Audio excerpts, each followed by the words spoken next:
Hello, my dear friends. Welcome to my channel. Don't forget to like, share, subscribe, and press the bell icon.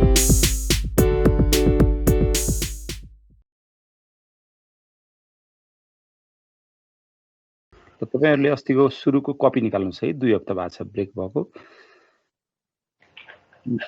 मैले numerical पढाइरहेको थिएँ। हामी chapter 2 को एउटा लास्टको न्यूमेरिकल गराउँछु भनेको थिएँ जस्तो लाग्छ मलाई हैन। यसो कपी हेर्नुस् त, कपी र पेनमा म कहाँ पुगेको थिएँ भनेर। तपाईहरुलाई याद छ? लामै समय भयो। म यहाँ पावर पोइन्ट प्रेजेन्टेसन गर्छु अनि थाहा हुन्छ होला है।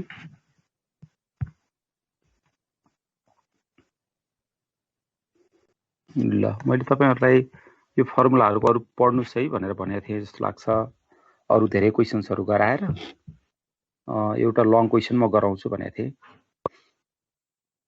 स्क्रिन देखिराख्नु भएको छ है? कैलाश देख्नु भएको छ है? ल एकैछिन वेट गरौँ अनि म सुरु गर्छु। तपाईहरुले पढ्दै गर्नुभयो हुन्छ प्रब्लम है। कैलाशजी अरु सब्जेक्टहरुमा कतिवटा च्याप्टर सकियो? दुईटा म्याक्सिमम तीनटा। पहिला त हाम्रो रेगुलर गइरहेको थियो, बिचमा मेरो 2 हप्ता ब्रेक हुनुपर्ने परिस्थिति भयो। ठिक छ, अब हामी पनि सकौँला। सकिहाल्छ, त्यति समस्या छैन।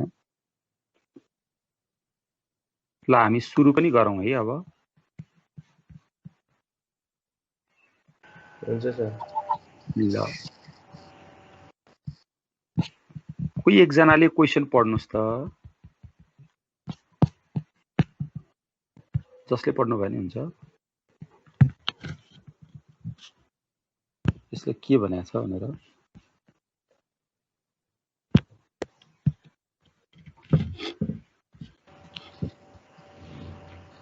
Following are the data available for mercantile computer and industry average. You are required to calculate the indicated ratio for mercantile computer.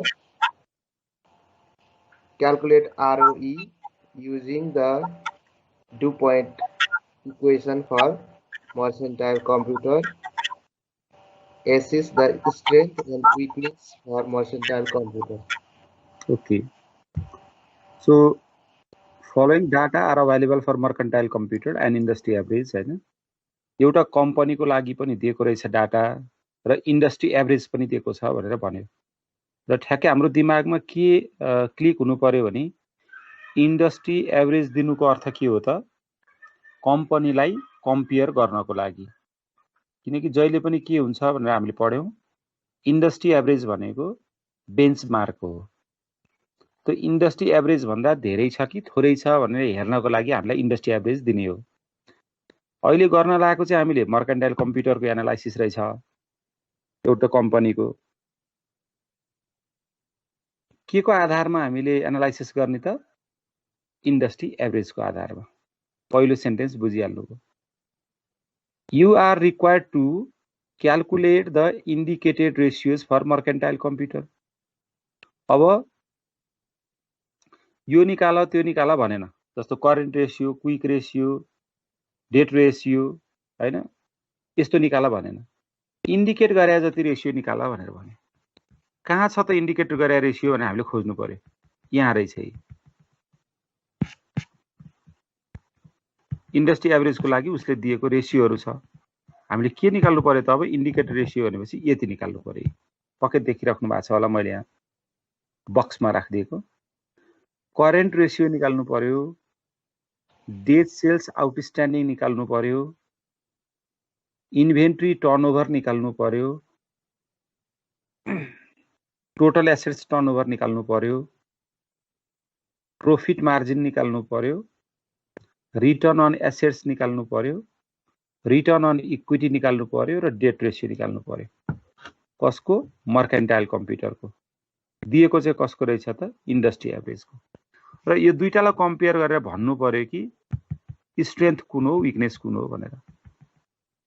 र बी मा के भनेको छ calculate ROE return on equity त हामी त्यसै पनि निकाल्थ्यौं net income upon total equity गरेर, त्यस्तो नगर भनेर भन्यो। त्यसले के भन्यो क्याल्कुलेट आरओई निकाल्न चाहिँ आरओई नै निकाल using DuPont equation for mercantile computer.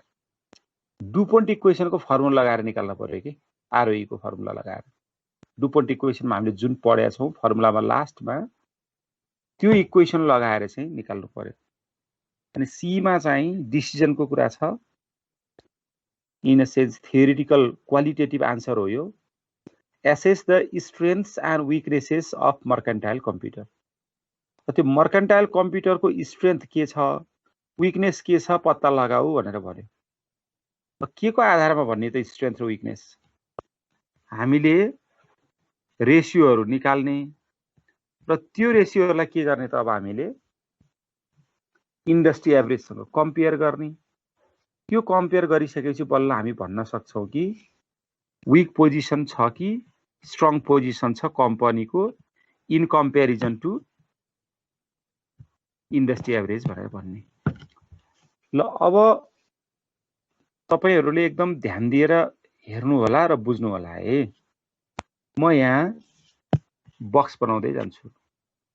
सुरुमा ब्यालेन्स सिट दिएको छ, लेफ्ट ह्यान्ड साइडमा चाहिँ टोटल लायबिलिटिज एन्ड इक्विटी दिएको छ, राइट ह्यान्ड साइडमा टोटल एसेट्स दिएको छ। यो जता जे पनि दिन सक्छ है, यो फरक फरक तरिकाले।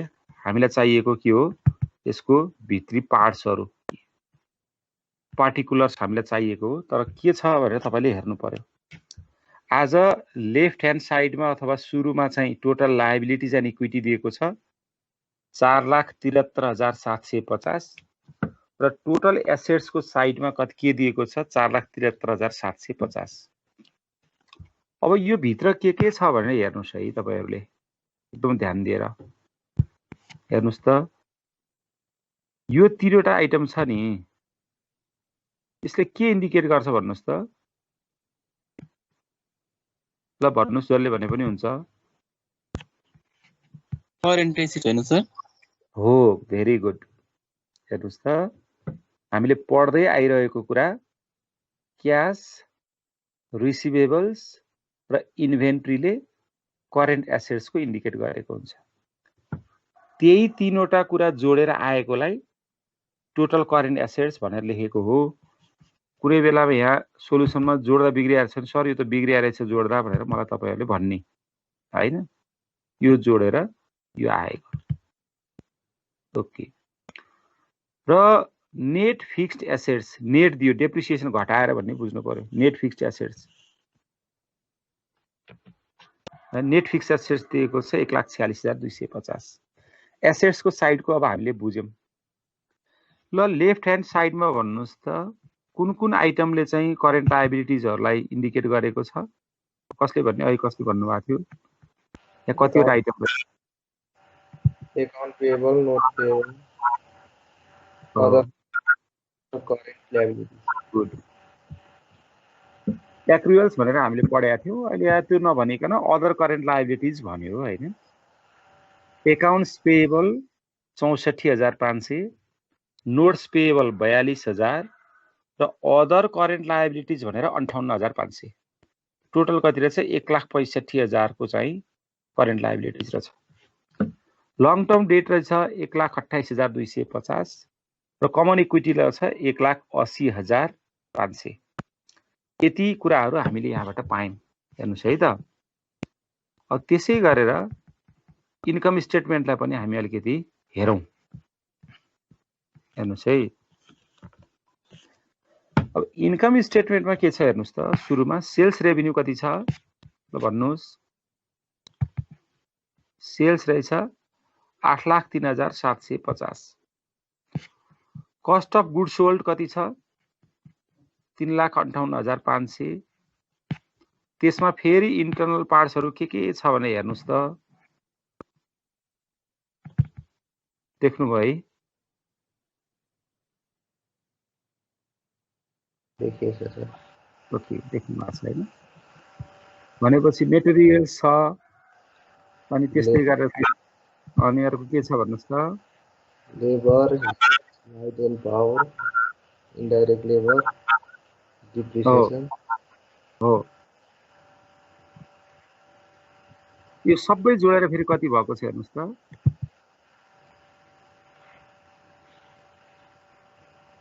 6,96,250 हैन त बुझ्नु भएको छ है कस्ट अफ गुड्स सोल्ड भित्र के रहेछ त मेटेरियल छ लेबर छ हिट लाइट एन्ड पावर छ इन्डाइरेक्ट लेबर छ डेप्रिसिएसन छ सबै जोड्दाखेरि चाहिँ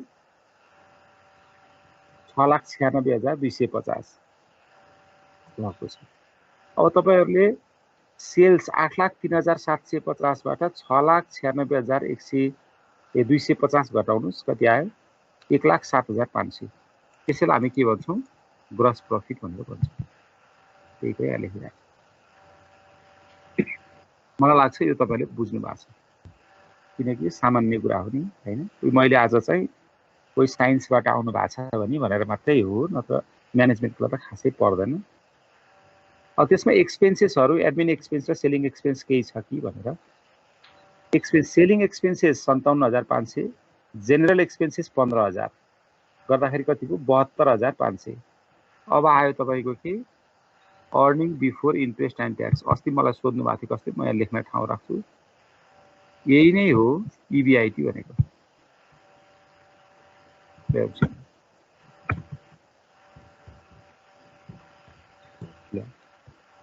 earning before interest and tax कति आयो त 35,000 इन्ट्रेस्ट रहेछ 12,250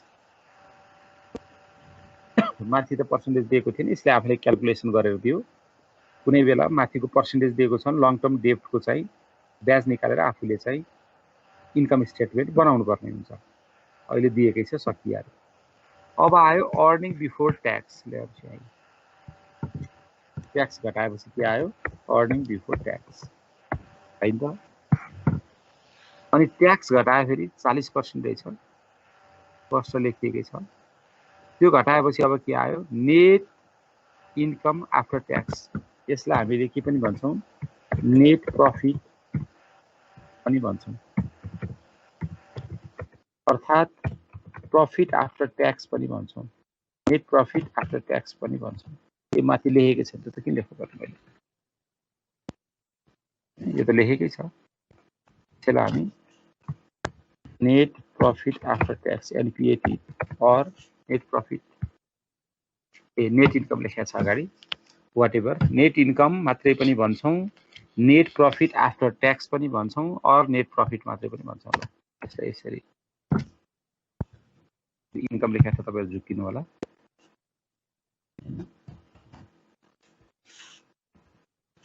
नु पर्दैन त्यो नामको मात्रै कुरा गरे हामीले ल नेट प्रॉफिट आफ्टर ट्याक्स पनि भन्दो रहेछ यसरी कति आयो त 13,650 र कसैलाई केही कन्फ्युजन छ भने मलाई सोध्नुस् त यहाँ त खासै त मैले चाहिँ केही देख्दिन नबुझ्नु पर्ने हैन तैपनि यो कसरी आइराथ्यो थियो भनेर यसो तपाईले सोध्न मन लाग्छ भने सोध्नुस् है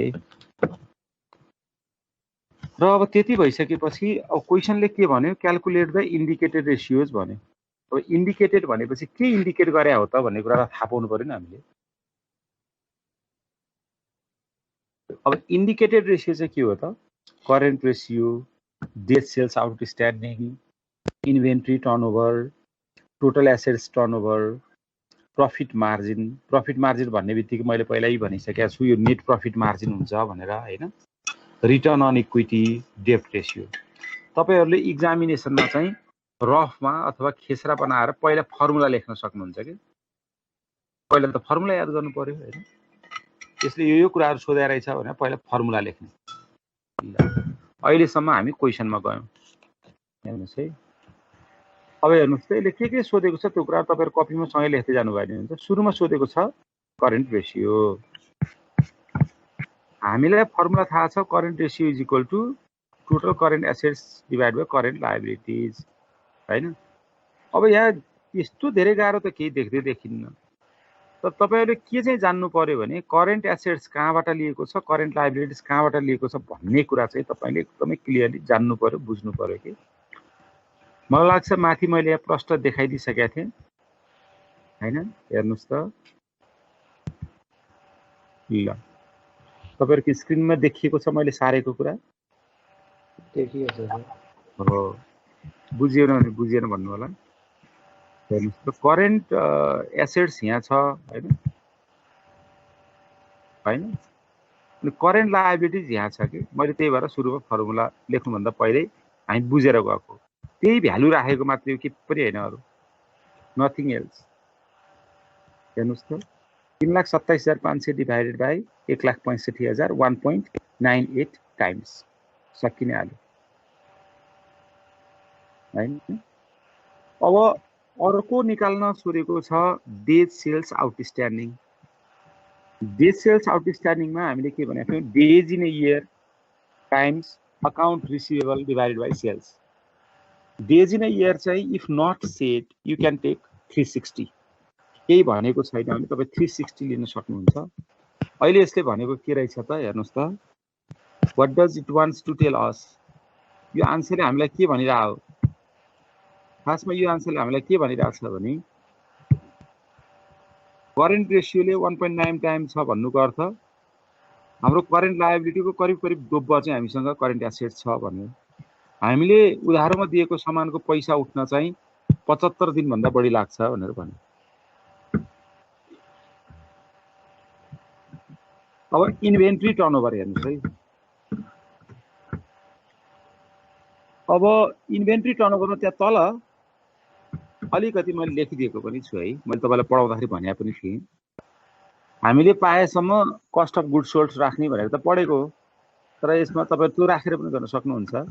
तर यहाँ किन त्यो भनेको भने since the beginning inventory is not provided sales has been used instead of cost of goods sold for calculation of inventory turnover. However we can also use cost of goods sold. तपाईले यो निकालेर पनि गर्न चाहिँ सक्नुहुन्छ कि, नसक्ने होइन।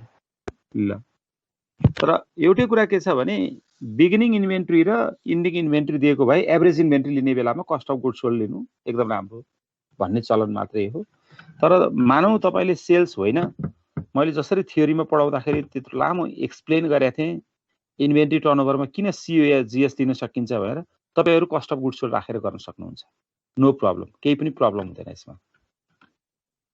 मजाले गर्ने त्यसरी नै हो, गर्न पाउनुहुन्छ है। यो दुईटै देखाइदिएको मैले तपाईलाई कन्फ्युजन होला भनेर, किनभने कुनै ठाउँमा सेल्स लिएको देख्नु होला, कुनै ठाउँमा कस्ट अफ गुड्स सोल्ड लिएको देख्नु होला, यु क्यान युज। बेटर त अझ मैले के नै भनेको छु, कस्ट अफ गुड्स सोल्ड। तर अझ राम्रो चाहिँ के हुन्थ्यो, यदि यो इन्भेन्ट्री चाहिँ तपाईको माथि इनिशियल र इन्डिङ दिएको भएदेखि चाहिँ obviously we would use cost of goods sold। र अहिले पनि कसैले cost of goods sold लिएर गर्नुहुन्छ भने रङ चाहिँ हुँदैन है। बुझ्नुभयो तपाईहरुले? Are you clear? बुझिराख्नु भएको छ है? केही भएन भने भन्नुस् है, मेरो स्वर अलिक सानो सानो नै। हजुर भन्नुस् त।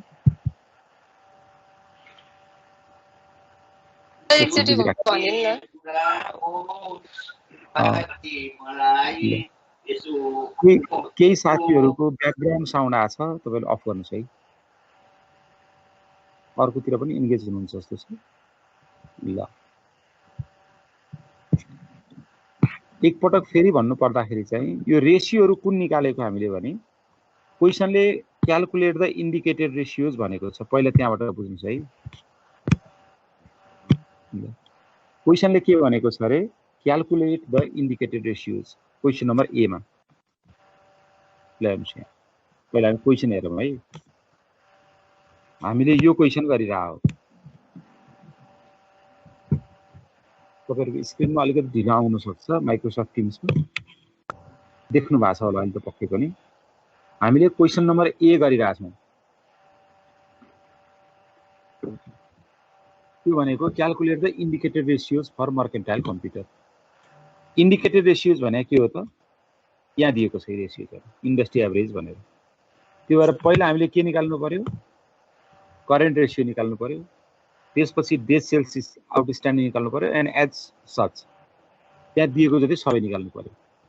जसले सोध्नु भएको थियो सुनिराख्नु भएको छ नि हैन। त सुरुमा हामीले के निकाल्यौं, करेन्ट रेशियो निकाल्यौं, डेज सेल्स आउटस्ट्यान्डिङ निकाल्यौं र इन्भेन्ट्री टर्नओभर निकाल्यौं इन्भेन्ट्री टर्नओभर मैले तपाईहरुलाई एक्सप्लेन गरिरहेको थिएँ, अरु खास केही थिएन। यसमा तपाईहरुलाई इन्भेन्ट्री टर्नओभरमा कस्ट अफ गुड्स सोल्ड पनि राखेर निकाल्न सक्नुहुन्छ भनेर भनि मात्रै राखेँ, अरु खास केही थिएन। टोटल एसेट्स टर्नओभर भन्ने बित्तिकै सेल्स माथि, सेल्स अपन टोटल एसेट्स यो दिएकै पार्ट छ, निकालिहाल्नुहुन्छ हैन। अहिले हामीलाई चाहिने यो लिएर हेर्नुपर्ने हो।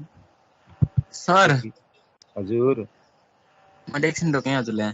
सर हामीले हुन्छ। इन्डस्ट्री एभरेजसँग कम्पेयर गर्ने भन्यो रेसियो निकालेर है, हजुर अनि माथि करेन्ट रेसियो दियो 2 टाइम भनेर दियो, हाम्रो 1.98 टाइम आयो है सर। हजुर अब त्यो के भनेर हामीले डिसिजन लेख्दाखेरि के भनेर लेख्ने, कम छ भन्ने कि के भन्ने सर त्यसलाई? ए तपाईँ अलिकति अगाडि बढ्नुभयो। हाम्रो हेर्नु त क्वेसन नम्बर सी नै त्यही हो नि, हेर्नु त यही देख्नु भएको छ। क्वेसन नम्बर ए देख्नु भएको छ है अहिले मैले हजुर स्क्रिनमा। क्वेसन नम्बर ए मा क्याल्कुलेट मात्रै गर्ने, बी मा पनि क्याल्कुलेट गर्ने, सी मा चाहिँ त्यसको डिसिजन दिने हो। त्यही भएर मैले क्वेसन पढाएको तपाईहरुलाई। हामीले त्यो रेसियो क्याल्कुलेट गर्दै डिसिजन दिने हो कि भनेर सर मैले ए सँगसँगै होइन, गर्ने। हजुर ए क्वेसनमा तीनटा त्यस्तो पार्ट भन्यो। छ सर क्वेसनको? हजुर देख्नु भएको छ अहिले। क्वेसनको 3टा पार्ट रहेछ सर, मैले त्यो हो नहेरेर मात्रै सर। ठिक छ ठिक छ ठिक छ। तपाईले भने जस्तै पनि त सोध्न सक्छ नि हैन। अच्छा त्यसरी सोध्यो भने हस् सर। त्यसरी नै दिन्छ। ल ल पहिला क्याल्कुलेट गरौँ है त। प्रॉफिट मार्जिन भनेर तपाईहरु कहिले पनि कन्फ्युज नहुनुस् भनेको छु मैले। प्रॉफिट मार्जिन भनेको जहिले पनि के हो, नेट प्रॉफिट मार्जिन हो। ग्रस प्रॉफिट मार्जिनलाई ग्रस प्रॉफिट मार्जिनै भनेर लेख्ने चलन छ। प्रॉफिट मार्जिन भन्ने बित्तिकै नेट हो, लेखिरहनु पर्दैन, आफै हामी बुझ्छौं। 1.70% आयो। रिटर्न अन एसेट्स भनेको net income upon total assets बुझिराख्नु भएको छ, 2.88% आयो हैन। यो त मैले धेरै एक्सप्लेन गर्नै परेन होला हैन। त्यही भएर मैले सुरुमै आज ब्यालेन्स सिट र इन्कम स्टेटमेन्टको पार्ट्सहरु पनि एक एक गरेर भनेको। रिटर्न अन इक्विटी पनि सोधेको छ, 7.56 आयो, जबकि बी मा फेरि रिटर्न अन इक्विटी नै सोधेको छ। तर त्यो रिटर्न अन इक्विटी केबाट सोधेको छ फेरि भन्नुस् त? त्यो चाहिँ डुपोन्ट इक्वेसनबाट। अनि अब तपाईको अर्को के सोध्यो, डेब्ट रेशियो। डेब्ट रेशियो भनेको टोटल डेब्ट अपन टोटल एसेट्स हो। टोटल डेब्ट भनेको चाहिँ current liability plus long term डेब्ट भन्ने बित्तिकै टोटल डेब्ट भइहाल्यो। यसलाई तपाईँ यसरी लेखे पनि लेख्नुस्। त्यहाँ पहिलो पार्ट त सबै दिएको छ, एकैचोटि तपाईँ पुरै सार्नु भए पनि हुन्छ। मैले यहाँ माथि सार्छु, अनि एकैचोटि लेख्नु भए पनि हुन्छ, त्यो सबै लेख्नुपर्छ भन्ने छैन हैन। जोडेर सलक्क जोडेर total current liabilities plus long term डेब्ट 1.65 प्लस 2.28 250 तपाईहरु जोडेर सिधै लेख्न पनि सक्नुहुन्छ। त्यही नै जोडेर लेखेको, अरु खास केही होइन हैन। 1.65 प्लस 1.28 250। त्यो कम्पनीले कति 62% चाहिँ लोन लिएको रहेछ, यो बुझिहाल्नु हैन। अब हेर्नुस्, तपाईहरुले बुझ्न पर्ने कुरा के छ भने यहाँ माथि पनि हामीले रिटर्न अन इक्विटी निकाल्यौं हैन, यो निकाल्यौं नि त। यहाँ डुपोन्ट इक्वेसनमा पनि रिटर्न अन इक्विटी निकाल भनेको छ। यो भनेको चाहिँ के हो भने यो फर्मुला लगाएर निकाल भनेको हो कि। डुपोन्ट इक्वेसनको फर्मुला त यो हो नि, हेर्नुस् त। इक्वेसन त हो यो लगाऊ भने, अरु खास केही होइन। हुन त काट्दाखेरि त्यही नै आउँछ, हेर्नुस् मैले बक्समा राख्दिएको, हेर्नुस् है। सेल्स र सेल्स काटिहाल्छ, टोटल एसेट्स र टोटल एसेट्स काटिहाल्छ, net income divided by equity. माथि पनि हेर्नु भयो भने त त्यही त छ नि, net income divided by equity. हेर्नुस्, अरु कुनै नयाँ कुरा त होइन, सेम कुरा हो। तर यही कुरालाई क्रस भेरिफाई पनि गरे हो कि तपाईलाई हैन। एउटै कुरा दुई तरिकाले निकाल्दाखेरि स्टुडेन्टको लेभल अफ कन्फिडेन्स के छ भनेर चेक पनि हो एउटा पार्ट त। अर्को पार्ट चाहिँ माथि त्यत्रो भ्यालु हेरेर त्यत्रो धेरै फर्मुला लगाएर निकालेको आरओई र डुपोन्ट इक्वेसन भनेको अमेरिकाको डुपोन्ट कर्पोरेसनले इन्भेस्टिगेट गरेको इक्वेसन हो। त्यो इक्वेसनबाट निकालेको आरओई त सेम आउनु पर्यो नि त हैन। सेम आएको छ कि छैन हेर्नुस् है। यहाँ पनि 7.56, हेर्नुस् यहाँ पनि 7.56, यो त सेम आउनु पर्यो। यहाँसम्म क्याल्कुलेसन मात्रै भयो।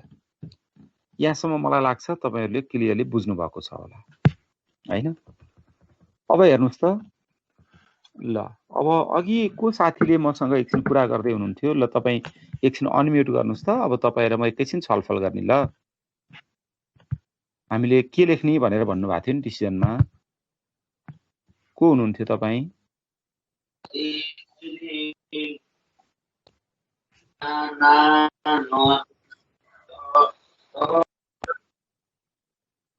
सुन्नु भएको छ मैले बोलेको? को हुनुहुन्थ्यो अघि? सुजाताजी, तपाईकोबाट अलिकति ब्याकग्राउन्ड डिस्टर्ब भइरहेको रहेछ है। त्यहाँ बच्चाहरूको क्लास भइरहेको जस्तो छ। अघि मसँग सर यसलाई कसरी लेख्ने सर भन्दै मेरो हुनुहुन्थ्यो। त्यही भएर राम्रोसँग कुरा हुन सकेन सर। ए त्यही भएर परमानन्दजीको हो। अहिले तपाईँ कुरा हुन सक्छ? कुरा त हुन्छ सर, घरि आउने घरि जाने भइरहेछ नेटवर्क सर, मेरो राम्रोसँग हुन सक्दैन होला। ए ल ठिकै छ, म आफै एक्सप्लेन गरिदिन्छु है त।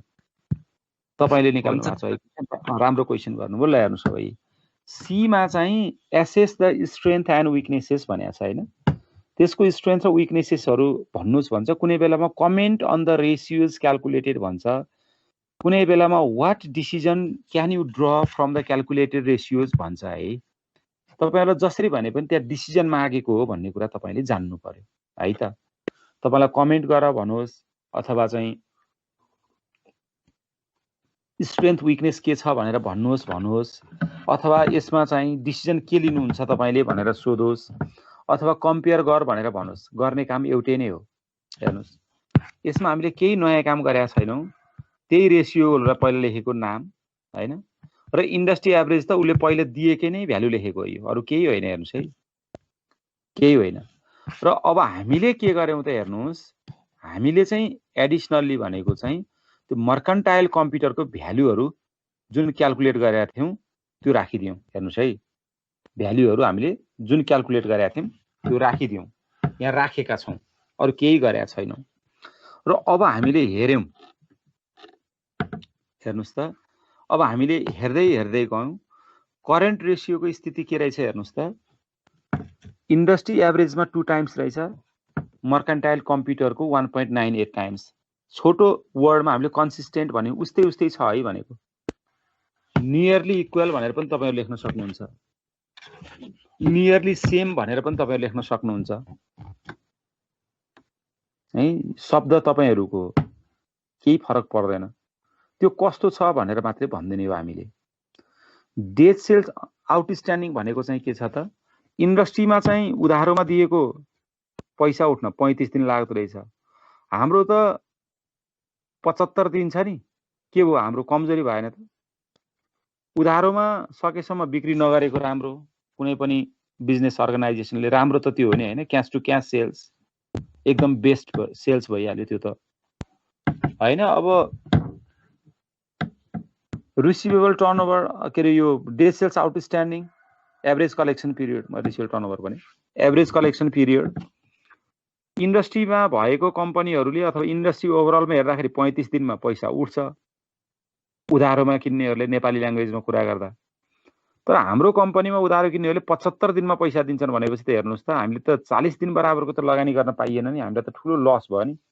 तसर्थ this is poor, this is far from industry average. Industry average भन्दा धेरै टाढा भयो। तपाईँहरूले इन्टरभेन गर्नुहोस् है, यही बिचमा तपाईँहरूलाई केही गाह्रो जस्तो लाग्यो भने। ल,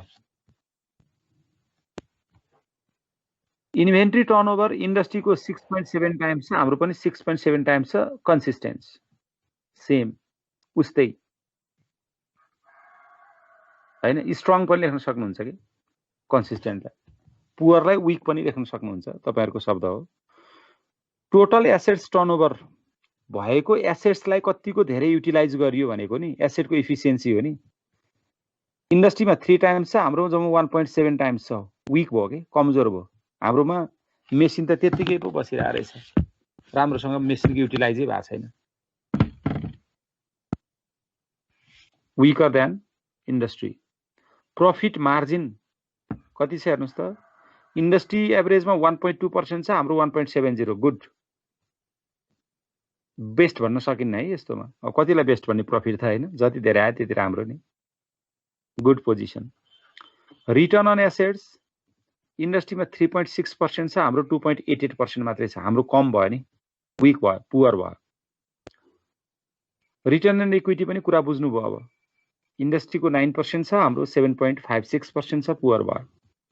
डेट रेसियो इन्डस्ट्रीको 60% छ, हाम्रो 60 नियरली कन्सिस्टेन्ट, ठ्याक्कै बराबर त भएन नि। डेसिमलमा 60.123 भएको भए नि बरु 60 point समथिङ भएको भने हामी नियरली कन्सिस्टेन्ट भन्थ्यौँ, के अरे कन्सिस्टेन्टै भन्थ्यौँ।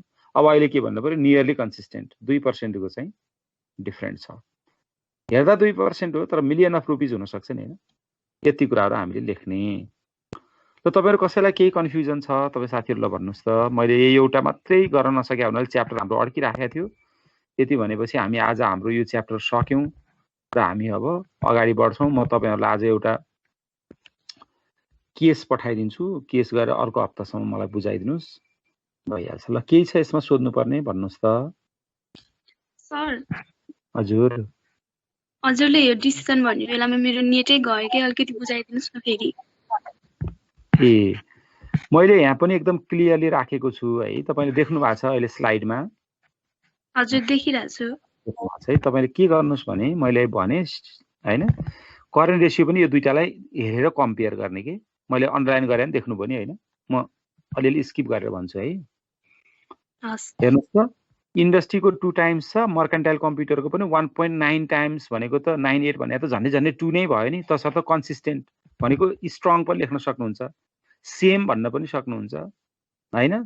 The company is maintaining the current assets at the level of industry average भन्न पनि सक्नुहुन्छ ल्याङ्ग्वेजमा लेखेर होइन। यसलाई छोटोमा लेखेको त्यसरी कम्पेयर गरेर हेर्ने भनेको।